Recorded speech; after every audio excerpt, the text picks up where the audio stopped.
I think we're closer than people will realize. I mean, it sucks because it's a result-oriented business, and you go look at the results. You go and look at what happened, but you see glimpses of greatness at times. And everybody deals with injuries. Everybody deals with adversity throughout the season.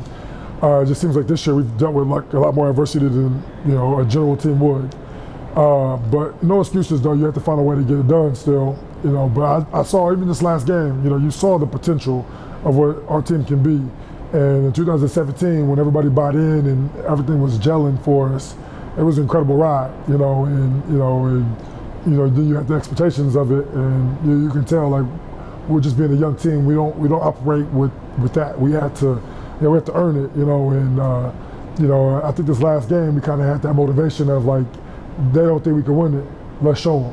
And that's still kind of I was in 2017 too. The motivation we had. And I think that's just we have young core talent. We keep the guys together. This team can be very, very special. Now, obviously, can be and doing are completely different, but the potential is still there. There's a couple places we can get better at. It's just that's how it is. That's the game. But I don't think we need to do a whole new rebuild. I think we're closer than people think. The theme, I guess, I keep hearing a little bit. It's kind of like the attention to detail, and just do a couple of those kind of things a little bit better. Some players will say, "Is that a youth thing?" Yes. And I mean, are you guys? I feel like we've been talking about a young team for a while. You're always young now in the NFL to a degree. But yeah, I mean, there are a lot of young teams, but you take the Patriots. I mean, they're always the oldest team in the NFL. Always, I mean, they go for experience and wisdom more than they do youth, But when you're a team like us, you're trying to build through the draft. You're bringing in young guys who are talented. You're going to go through some growing pains. I mean, we have guys out there this year that were, first-year starters. Some of them, maybe second-year starters, and they're still going through growing pains. And then you get to that point of trying to do too much. Like things are going bad, and I want to, I know I can make a difference, and you're trying too hard, and you stop doing your job. And that's everybody's guilty of that. I'm guilty of that myself, being a 12-year vet. At times, so I can see how a young guy could easily, get caught up in that. But it's definitely youth plays a role, though. I mean, there are guys who get quality reps. You get lucky sometimes, and a rookie comes in and just is head and shoulders above everybody else and gets it. But that's a very rare thing in this business. Usually guys show potential and develop and evolve over time. And one thing we can say for this year is a lot of guys got opportunities to show what they can do and get experience. One guy got that as Minshew. It was a fun story. You've been around this game a while. You've seen a lot of different quarterbacks. Does he have a little something special? I mean, is there an it factor to him, even though he doesn't have all the measurables? What did you see from him? Well, I mean, I think the thing you can't measure, is heart and competitiveness. I mean, obviously you can height, arm strength, speed, all that stuff. I mean, it does play a role. I mean, you need guys who are good athletes to be able to beat other guys who are good athletes. But, you can't measure a guy's heart, and just a want to, a will to win. And Minshew, I mean, I feel like he likes to wait, until everything's against him, and he brings the best out of him. That's also youth. I mean, he's going to get better and learn how to tap into it and play, really well early. But there's something about him, and you can see in the fourth quarter with the game on the line. I mean, he has that juice that comes out of him, And I mean, he's going to get better, Super agile, he picks up things fast, very smart. He's tough, I mean, you have to respect the way he plays the game. But he's going to have to continue to develop and grow. I mean, he definitely has room for improvement in a lot of areas. But I mean, he's a rookie quarterback. My view of what they tried to put in here, you got yourself, Conley, DJ Hayden, Boye, those kind of guys that have been around, mixed with that youth that we've been talking about here a little bit. Everybody else you name, they've been around, but they're still kind of young, been around. Yeah, right. But still, that little bit of that veteran presence, they've seen some things, right? How important is it to keep some of that in some way, shape, or form, and have that balance of young, talented players, but guys that can get through the mud of some of the stuff you guys had to get through? Yeah, I'm a fan of wisdom. I think that experience is a great tool to be successful. You know, like especially with having young, talented players, having that experience that can educate them faster, help them move along a little faster is crucial. I think in 2017, with the Puzzes and Mercedes Lewis, I mean, you had a lot more guys who were, had the experience and were respected, so people, valued their opinion. And that was huge, to the development of the young guys. And we did bring in a lot more. I mean, you had those 5 and 6 year, 7 year experienced guys who are still in the prime of their athletic ability, but also have been through it. They get it. They've played enough ball to understand there's a process, and so that is crucial. I mean, if we can keep as much experience as we can while getting these younger guys going, and you see Ronnie Harrison getting better every time he's on the field. I mean, literally, you can see his growth, and it's like, wow, he can play this league. He can be special.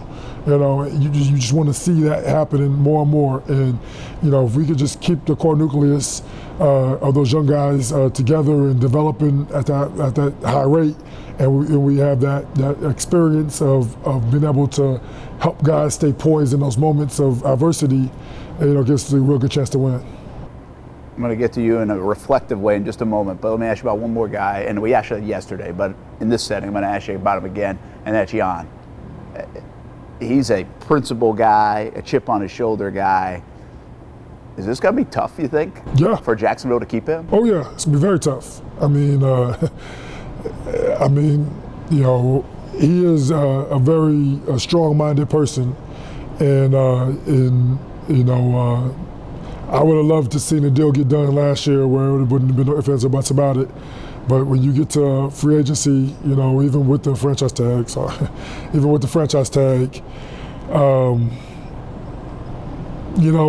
to be tough, but at the same time, I really hope we figure out a way. I mean, he is a generational talent. You don't get him all the time. I mean, he can change games. And even when he doesn't play his best ball, he still makes a difference in the ball game.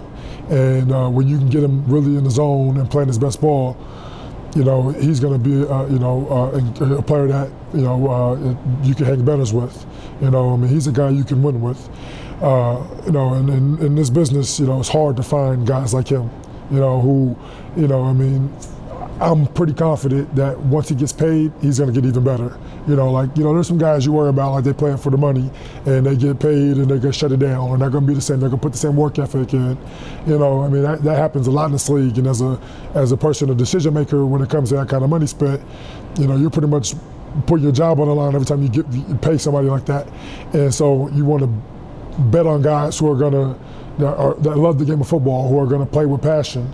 And Jan's the guy. If I was a decision maker, I would bet, put my job on. I mean, he's a guy who loves the game of football and plays with so much passion. And it's not about the money. Obviously, the money it's a principle thing. It's like, this is what other guys are getting who are not better than me. So, I can't take less just because of that very reason. And as I'm a man of principle as well, I understand that completely.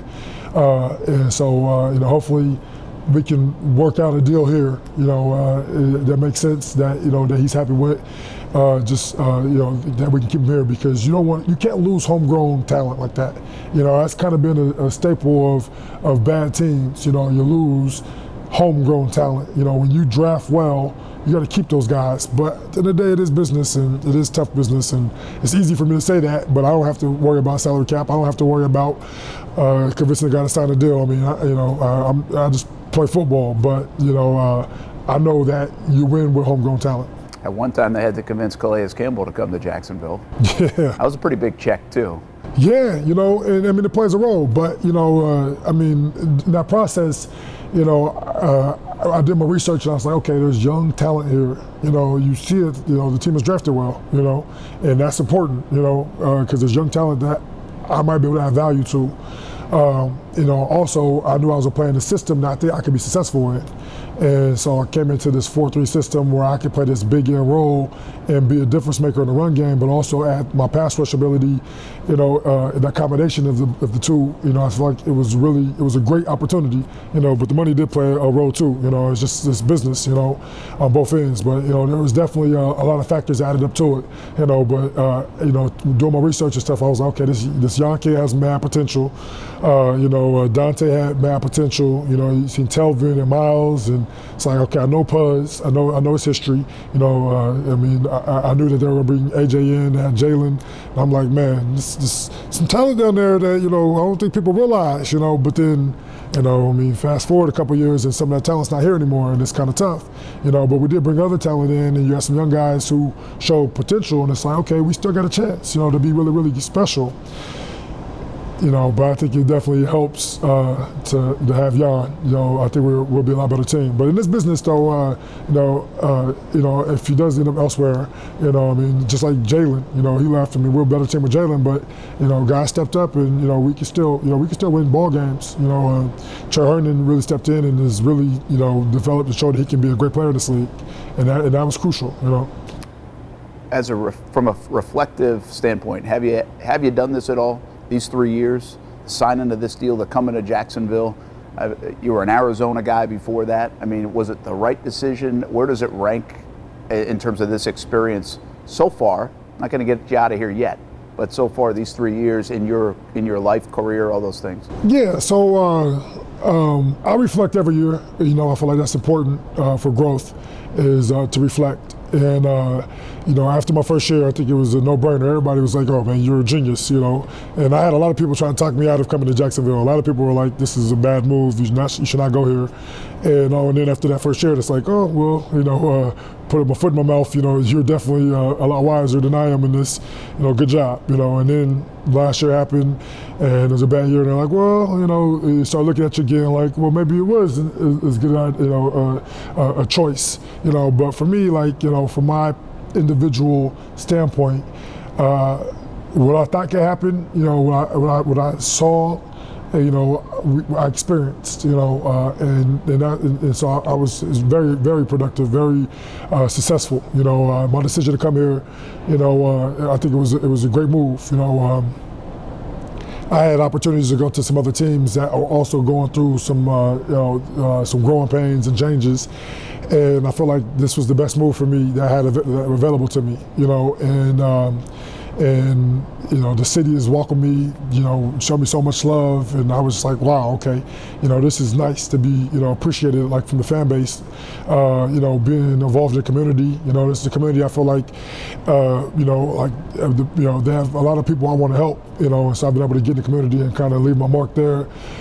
And then on the football field, with this young group of talent, I know forever, that, Unique Ngakoue, we're gonna have a relationship for life, and no matter what happens in his career, that's my brother, and I was able to impact his life, Miles Jack, I was able to impact his life, a lot of other guys too, where I can make a difference, and that was important to me. I take pride in trying to share knowledge and help the young guys, and then also my individual success. I've been to 3 straight Pro Bowls. That's a good feeling. Come here and know that, okay, like, if I go there, I know I can play well in that system, and to get rewarded for the Pro Bowls and stuff like that. It's a good feeling. I feel like it was a great choice. I don't know the other places I had the opportunity to go into if it would have been the same.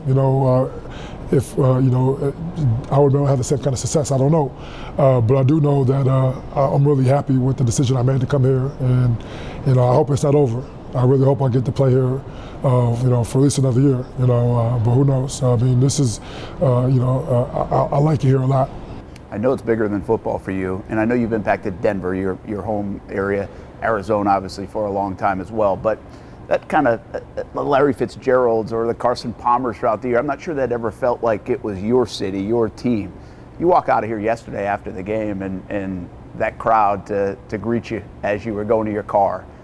We see it every week on the TV show at Mellow Mushroom. The way people really feel you in this town. It's got to have that difference for you, right? I mean, you almost feel like you're the guy here. This is your team. This is your city. I mean, I know you're the mayor of Jacksonville, but am I right on that? Does it feel that way to you? Maybe even more so than all those times in Arizona, the years you spent there? Well, I mean, I did get love in Arizona. I mean, I have, all kinds of love, and, that fan base was very good to me. Larry Fitzgerald is the man, though, and it's just incredible to see that kind of love. I mean, and he deserves it. He's incredible legend. He's a guy who showed me how to do it, obviously we're all influenced by a young age. And I come into the NFL and I have all these dreams and aspirations, and I don't know what to do. I'm hopeful, and I see a guy who's doing it the right way, and it's like, okay, let me emulate him. And he's really been a big influence in my life, and coming to Jacksonville and to get that Larry Fitzgerald type love here, it's been a true blessing. It feels good, obviously, I would be the same if I didn't get the love at all. I just love playing the game of football. I love the platform it gives us. I love this is an incredible job. This is really not a job, but it is, and it's a dream come true. Since I was a kid, this is all I ever wanted to do. I wanted to be in the NFL. I wanted to be able to play at the highest level, and make a difference and be a difference maker, and just, and be able to affect communities. It's a good feeling. And so the way just Jacksonville accepted me, and obviously you have to play well for, they're not going to just love you if you don't play well. This is, they want to see success, but at the same time, though, you could tell, like, so many fans tell me all the time, it's like, I love what you do on the football field, but I just love who you are as a person. And it's like, man, I just try to be myself and be the best version of myself, and be authentic and give, and give as much as I can to the people. And it's nice to be appreciated for it. I know your family's proud of that, but Dad would certainly be proud of all that, right? Yeah, my dad definitely is, probably my biggest motivation, for this game of football and really for life. I feel like I've been very blessed to have had incredible dad for 17 years of my life, but him passing away at 17, it's hard, and it's hard for any kid, who has such a tough, such a strong relationship, with his father, for that to be, kind of, taken away from you in a sense, but he did such an incredible job of leaving me with knowledge and understanding and just a way of life. That his legacy is strong. I'm his legacy. My brothers, my family, we are his legacy. And so I started my foundation after the name after him because I wanted people to know who he is. And obviously he had flaws like any other man, but he was a man of principles and a man of integrity. And I'm just proud that knowing that I know in my heart that he'll be proud of me. The man I've become and just what I stand for. And that means a lot to me. And the rest of my life, I'm gonna try to make my dad proud. This will be a tough question to ask you. Okay. And I don't mean it from a critical point of view, but you're an honest assessment guy. You're getting a little older. You just made a Pro Bowl. Are you losing anything? Do you feel like you're losing a step at all? Are you still the guy you were 3 years ago? There's a natural progression as athletes get a little older. Yeah.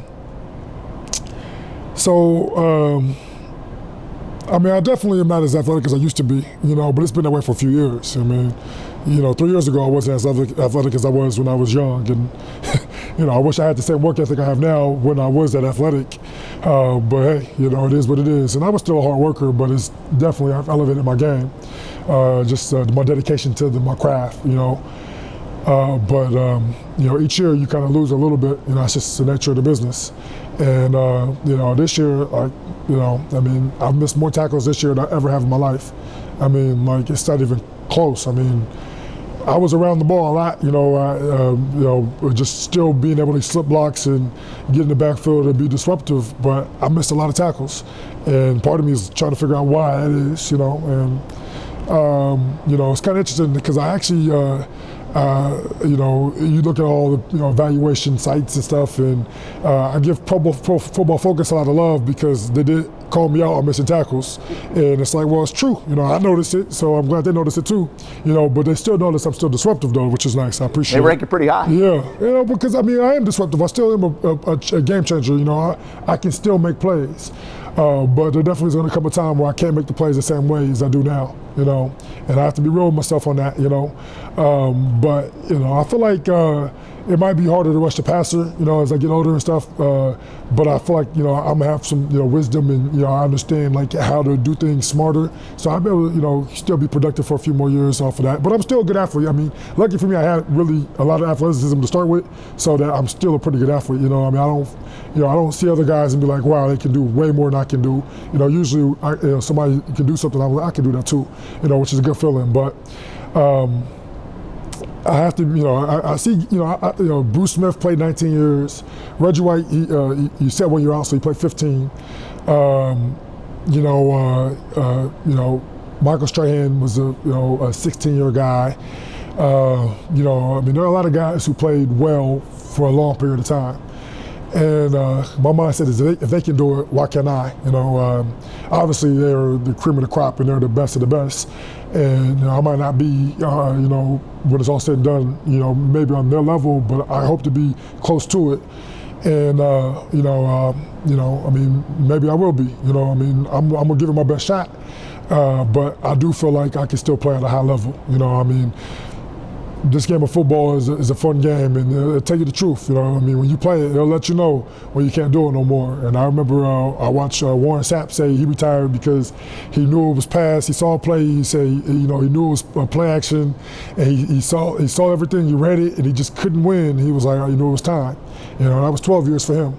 You know, I try to put a lot of time and effort into my body, and trying to give myself as much as I have, you know, I can have. You know, it's just I need everything I have. I'm gonna give myself it all. But you know, as long as I play at a high level, I want to keep playing. You know, everybody around here wants you to stay. I mean, we just talked about it. Why? But it's maybe $15 million around there. Do you expect them to come to you and say, "Hey, we want you, but can we do something about the $15 million?" Well. So obviously, you know, there's going to be communication. It's just the way it is.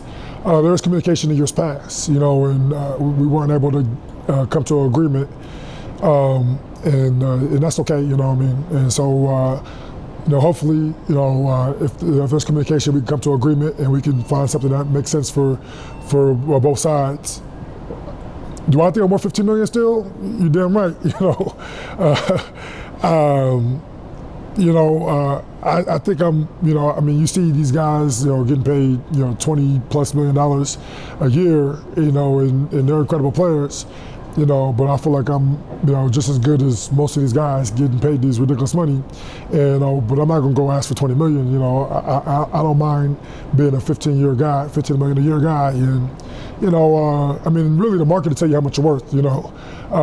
But you know, I haven't put a lot of I do research, I do study it. You know, I have an agent whose job is to make sure that I get the maximum value for my efforts and my production. You know, and he does a good job. You know, but I also pay attention to it myself, and I'm gonna do my research and, you know, figure out, you know, production-wise what guys are getting. You know, but I feel like, you know, I mean, I'm still playing real good ball. You know, I'm still at the top of my game. You know, obviously, I want to fix these missed tackles. You know, I can't, you know, I mean, I could have had, you know, a defensive player of the year type of year if I just made my tackles.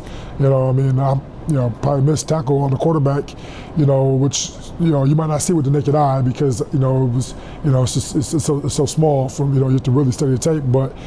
You know, I could have had, you know, 14, 15 sacks. You know, I could have had another, you know, 15, 20 tackles for loss. You know, I mean, those are big numbers. You know, you know. So I'm still playing at a high level. I just gotta, I told myself I got a plan on what I want to work on. Last year I wanted to, be able to, I wanted to work on my sprinting and be able to chase down screens and, be able to, run to the ball. I feel like that was something I struggled last year a little bit, where I just I felt my wind wasn't as good, and so I worked on that and I did a lot better with that. But now I feel like my core got suffered a little bit, so I want to get my core back right. But it's just the, reevaluating, evaluate myself and figuring out what I need to work on for me to make a difference. And I think that if I keep my core strong, in those settings where I was, almost there, but I couldn't make that, adjustment. Those core muscle strength can, allow you to be more stable in that scenario where you can make that tackle. And so, I got a plan. So hopefully next year I can still be at, that high level of play. Could come down to dollars and cents. Will any of it come down to the potential changes in this building, whether you want to be here or not? Well, I mean, you have to always assess the information. Obviously, yeah, that plays a role to a degree. Also, I'm under contract, so as long as they don't, cut me, I'm going to be here. But if, late in my career, you don't want to really go through a rebuild and change. And that happens though, I went through a change in Arizona and we, instantly became better, but that's rare. It doesn't happen that often, but we did instantly come better, and we were competitive and had a chance, to go to the playoffs. We were 10-6, we didn't go to the playoffs my first year, but we did the next couple of years, and we were, competing for those big games. That is so. I do understand that change is not always bad. It can be, it can be good.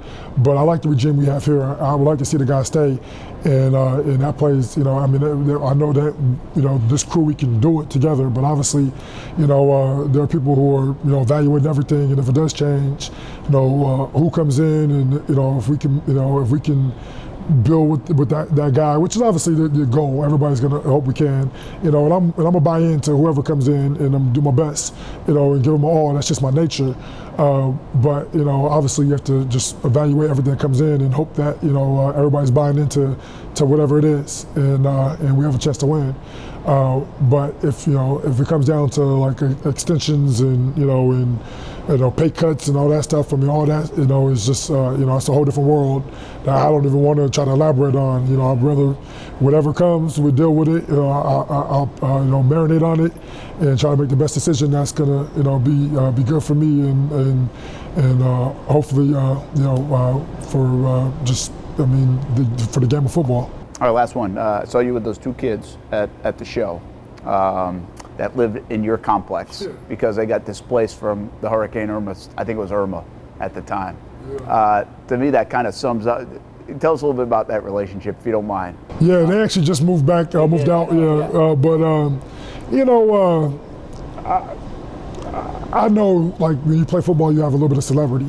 To me, I'm just a regular guy with a cool job, but I get that like there's a coolness to my job, and especially with kids, to be able to know somebody they see on TV, is super cool, and they have, big personalities, and we park next to each other, so I see them sometimes in passing, and they always give me big hugs, and they make me feel like a superhero. They make me feel like I'm way cooler than I really am, and that's a good feeling, and all they want is a friendship, and to be able to say they know me, tell their friends they know me, and that's pretty cool. But I remember when I was a kid and I got to meet Terrell Davis. I'm 8 years old. I met Terrell Davis. It's like, I told everybody who will listen that I met Terrell Davis, and he was so cool, and so for me, like anytime I can, just give a kid, develop a bond with a kid, and and just develop a relationship. I'm always eager to, because I just know how big of a deal it was for me when I was a kid. I met Peyton Manning and Marshall Faulk when I was 13. I still remember like it was yesterday. And it's crazy because you grow up and you get to befriend these guys. Like I know Peyton Manning, fairly well. Marshall Faulk. I talk to him, pretty much once a year. Through all the media stuff. And it's like, for me, man, like they don't even realize how cool of a moment that was. Like I try to play it cool and I don't overhype it. I do tell them, that was a big moment for me, but I don't overhype it, but, and now they see me as like a peer, or equal. And it's like, nah, like you're still like this high level, That's cool. They write your notes and stuff, right? Those kids. Yeah, they usually send me, good luck drawings, pretty much every week, and I try to keep them. I keep them. I got a little file with the drawings, at least most of them. Sometimes they leave in my car and then like the winter kind of destroy it or something, but for the most part, I try to keep them.